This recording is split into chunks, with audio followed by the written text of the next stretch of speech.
The Jesus Trilogy, Part 1, The Four Messiahs, Chapter 54. Zack, Zack, he was snoring in a big chair. Zack, better get to bed. You're sleeping and I can't carry you.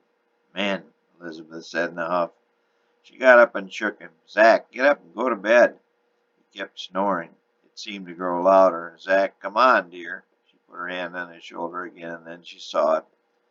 The left corner of his mouth was turned down. She screamed. Zack! Shaking him vigorously.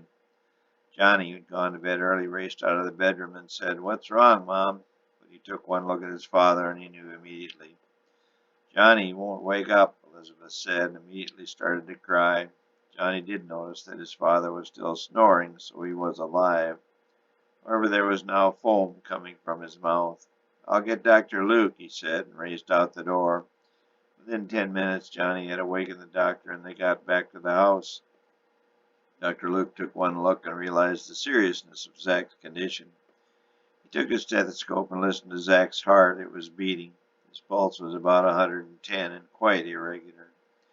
His breathing was not rapid, but seemed shallow. His pupils did react to the light of the oil lamp, but he had no reflexes on the left side. Elizabeth, with Johnny's arm around her, was still whimpering. Luke stood slowly. How is he, Doc? I'm afraid it's another stroke, Johnny. With the last stroke, when Johnny was born, he only lost his voice, Elizabeth said. It was only a transient stroke, Elizabeth. I fear this is a major one. We only know a little about strokes. The theory is that there's bleeding into the brain, but we don't know why, Luke said. What are his chances, Doc? Johnny asked. I'm afraid not good. When will we know if he'll come out of it? Could be weeks, months. You're a doctor. Can't you tell us more than that? Johnny, Elizabeth scolded her son. I wish we could, Johnny. I'm sorry. No, I'm sorry, Doc. It's just that I love my dad. I have a game in 2 days, and Dad was going to come down and watch it. His voice broke. He couldn't hold his emotions in check any further. I love my dad. Johnny put his head in his hands and collapsed in the chair, sobbing loudly. Elizabeth put her arms around his huge shoulders and squeezed him tightly. Dr. Luke's eyes filled with tears as well. He put his arm around each of them and cried with them. In the big chair, Zack continued to snore, oblivious to the sad threesome across the room. Dr. Luke tried to give Zack special new treatment, vitamin K, he called it. Said it helped clot blood so the bleeding in the brain would end sooner. But old Zack was unresponsive and wouldn't or couldn't swallow the small tablet. Elizabeth crushed it up. They put it in water and held Zack's head back. She pinched his nose and poured the water in his mouth in hopes of getting him to swallow, but it was no use. Instead, when they put the water in his mouth, it just sat there. And suddenly his breathing stopped. Elizabeth screamed, but Luke calmly said, Johnny, we've got to turn your father over. Zack was a big man, 6 feet tall, 200 pounds, but Johnny was extremely strong. He and Luke easily and quickly turned Zack over, and the water ran out of his mouth with a vitamin in it, staining the chair an orange color. Luke leaned over to try and blow some air into old Zack's lungs, but just as suddenly as it had quit, his breathing resumed. It seemed like an eternity to the three, but only 2 minutes had gone by. They rolled Zack back over, and Luke listened again. His breathing was regular, but his heart was irregular, with a pulse of 110. Luke watched him for a few minutes, then said hopefully, Well, maybe he got some of the vitamin in. Looks like he is stable again. I'll go now. Call me if anything changes. We'll keep a close eye on him, Doc, Elizabeth said. Yeah, thanks, Doc. See you in the morning. You let me know if anything changes. Can you check a pulse? Sure can, Doc. Learned it in the first aid class in school.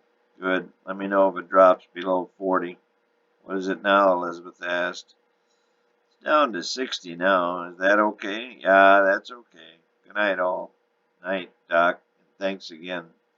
Elizabeth and Johnny sat down and held one another. Zack snoring continued unabated. The mother and son took turns watching him and checking his pulse, but nothing changed. When the sun broke the plain of the horizon, Elizabeth woke Johnny. Son, time to go. Johnny woke with a start. What time is it? He squinted as the bright sun shone in his eyes. Johnny, you have to get ready. They're leaving at 8 from the school. I can't go, Mom. Dad's sick and I won't leave him. Johnny, this is the biggest game of your life. Neither I nor your father would want you to miss it. But I have to be here. What if Dad were to die? I would never forgive myself. Trust me, son. Your father wouldn't want it this way. But he doesn't care about football. He wants me to be a priest. I'm supposed to be a messenger. Johnny, she put her hand on his shoulder, your father loves you more than life. He wants only the best for you. He wants you to be happy. He knows God will work out the details. Football, preacher, it'll all work out. He wouldn't think of you missing this game, nor would I, and I'm still your mother. But nothing. Get up and get ready. You are going. Johnny dutifully got up and readied himself. He packed his bag and ate quietly. Then he hugged his mother and walked over to where his father was snoring, as he had been doing all night. He took his father's pulse. 58, he reported. Then he knelt beside the big chair and took his father's right hand. There was no response when he squeezed it. Dad, he said, Mom is making me go to the game. Please forgive me. I would rather stay with you, but I will do as she asks. However, I will make you 2 promises. The tears came to his eyes as he continued. I will win that game for you, and I'll bring you the game ball. And his voice broke. He held his father's hand and took hold of his mother's, and again his voice broke. Elizabeth squeezed his hand tighter. And I will be that messenger. His mother began to squeeze harder as his body began to shake, but suddenly he stopped shaking. He realized that his father was squeezing his hand ever so slightly. Mom, he blurted out, what is it? Look, Dad's squeezing my hand. She looked, and Johnny was right. He heard you, Johnny, and he approved, she said softly. Zach continued to snore. After his talk with the coach, Jesus headed home to pack. He was very conscientious and meticulous, traits which drove both his friends and his family crazy at times. He was always prepared and always on time, and tonight in particular he didn't want to be late for this date with Mary. He finished packing, kissed his mother goodbye, and headed out the door. He was meeting Mary at the center of town at 7. They would then go to the East Hills Supper Club overlooking the town. This was to be a special supper. East Hills was not cheap. Jesus had saved for this night. He knew Mary could not go to Jerusalem, and he wanted to have a farewell supper with the girl he loved before the big game. He had noticed his hands were shaking as he packed. Couldn't remember being so nervous. He wondered if it was the special evening or the big game on Saturday night that caused his jitters. Probably both, he surmised. He was halfway to town when it hit him. The ring. He was never late, but he had to have the ring. He pondered for only a few seconds, then he began sprinting back to the house. Ran into the bedroom, grabbed the ring from under his pillow where he had kept it for 3 months. The safest place, he figured. It was a gold solitaire band with a quarter-carat diamond. What's the matter, son? His mother asked as he ran out. Forgot something. What? His mother yelled, but she got no answer. He was long gone. Men, she said under her breath. Jesus ran full speed the 10 blocks to the town center. Under the dim street lamp he saw Mary. She was tapping her foot impatiently. Jesus was never late. Never. Hi, he said, breathing hard. She said nothing, but gave him a cold stare. I'm sorry, baby, he said, still breathing hard. She looked stunning in a low-cut black dress with a gold belt. Her brown eyes penetrated his very soul, and he loved every minute of it. Shall we go, he said, extending his right arm. She reluctantly put her arm in his, and they began to walk toward the east. The sun was setting behind them in the west, and they could see the torches of the club in the distance. What happened to you? I'm sorry, I forgot something, he said, his breathing slowing. What was it? I shall tell you shortly. Jesus, I said I'll tell you shortly. It is something very important. What's more important than me?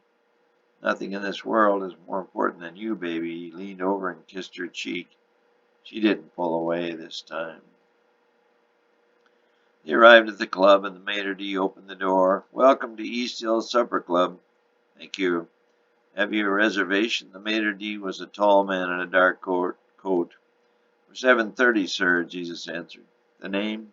Jesus for two. Don't see the name here. Are you sure? Yes, sir. I made it 2 weeks ago. The maitre d' turned to another sheet.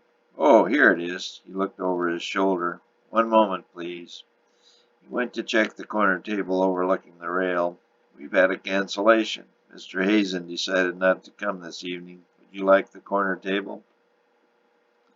Wonderful, Jesus said, beaming at his good fortune. This way, please. Mary squeezed Jesus' hand, and the two followed the maitre d', who seated Mary. Jesus took a seat opposite her. Silhouetted against the evening dusk, she had never looked so beautiful. He looked down to see his hands shaking again. He reached across the table to grasp her hand. Would you care to try some wine, sir? That would be fine. The waiter turned and went to get the wine. He returned shortly, and after Jesus sipped it, the waiter poured each a glass. A toast. To us, Mary said. They had both been through quite a bit in their young lives, but it seemed to bond them together. They had first become friends, then sweethearts. The waiter soon returned with the menu. The special of the night is the Cornish game hen. It comes with a Greek salad and sourdough bread. For dessert, a lemon pie. Two of the specials, please. Neither was very hungry. Jesus had never been more nervous, and Mary realized something was up. They ate slowly. They talked and talked, taking a few bites here and there. They couldn't take their eyes off one another. After an hour, their food now cold, the waiter asked, Would you like your dessert now? They were talking steadily and didn't hear. Sir? Sorry, Jesus said. Your dessert? Yes, please. The waiter brought them 2 pieces of lemon pie. With Mary's beautiful face framed by the window, the lights of the city in the background, and a full and bright moon creeping over the horizon, Jesus could not resist any longer. He took the ring with his right hand and reached across the table to take both Mary's hands in his. As he did so, his left elbow squished his lemon pie, but neither of them noticed. The waiter did, and was about to go over and ask if Jesus wanted another order of pie, but the maitre d' put his hand on the waiter's shoulders. He had seen the glint of the ring in Jesus' right hand and realized what was going on. Give him some space, Dom, he told the waiter. Dom nodded.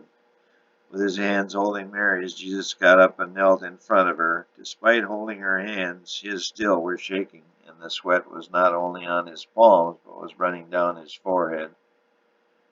Mary, he said, his voice trembling. Yes, she seemed much calmer than he, but her heart was racing as never before. Yes, she said again. He had it all memorized, but his mind was absolutely blank. Finally, he blurted out, Mary, will you marry me? She felt warm and dizzy, but she uttered a meek yes. She then slumped forward into his arms. Jesus didn't realize she had fainted, but the waiter and the maitre d', who had been watching the little scene intently, knew it right away. They both rushed to the table. Jesus was startled at first, but then caught on. The waiter brought some smelling salts, and Mary's head lurched back. The alert maitre d' caught her. The 3 men laid Mary down on the carpet. The restaurant was empty except for the happy couple. Mary awoke and said, Where am I? She then regained her bearings, sat up, and smiled at her fiancé. You okay, miss? I'll be fine, just fine. She sat in daydream land as Jesus settled the bill. He came back to the table and said, Are you okay? Perfect. Yes, you are, baby. He leaned over and kissed her lightly, but lingeringly on the lips. Shall I carry you? I'll be fine. Besides, we have to save that for our honeymoon.